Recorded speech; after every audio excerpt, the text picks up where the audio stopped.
আসসালামু আলাইকুম রহমতুল্লাহি ওয়া বারাকাতুহু। আজকে আমরা শিখব arrivo ও verrò। arrivo ও verrò এর মধ্যে পার্থক্য কি? arrivo এর অর্থ হলো আমি পৌঁছাচ্ছি বা আসতেছি, এরকম বোঝায়। arrivo এর অর্থ হলো আমি পৌঁছাচ্ছি বা আসতেছি। arrivo আসছে verbo arrivare থেকে। arrivo আসছে verbo arrivare থেকে। arrivo বর্তমানের কথা বোঝায়। arrivo এটা হলো প্রেজেন্টে, বর্তমানকাল। এটা তখনই ব্যবহার করা হয় যখন কোনো কিছু ইতিমধ্যে ঘটছে বা ঘটবে।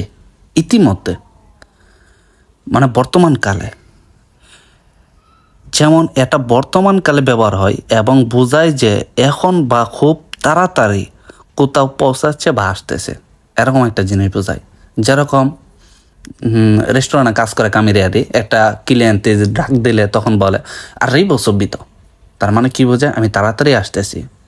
যেমন আরেকটি io arrivo adesso, io arrivo adesso, আমি এখন পৌঁছাচ্ছি। বা আরেকটি উদাহরণ arrivo alla stazione tra 5 minuti, arrivo alla stazione tra 5 minuti, আমি 5 মিনিটের মধ্যে স্টেশনে পৌঁছাচ্ছি। বা আমি 5 মিনিটের মধ্যে স্টেশনে পৌঁছাচ্ছি, এরকম জিনিস বোঝাই। ঠিক আছে, ভিডিওটি ভালো লাগলে শেয়ার করে দেবেন। আর বেরোটা দ্বিতীয় পর্বে আসবে, আজকেই আসবে রাত্রে ইনশাআল্লাহ। আপনারা সবাই শেয়ার করে দেন, আমি দ্বিতীয় পর্ব অবশ্যই আজকে রাত্রের ভিত্তি দিয়ে দিব বেরোর।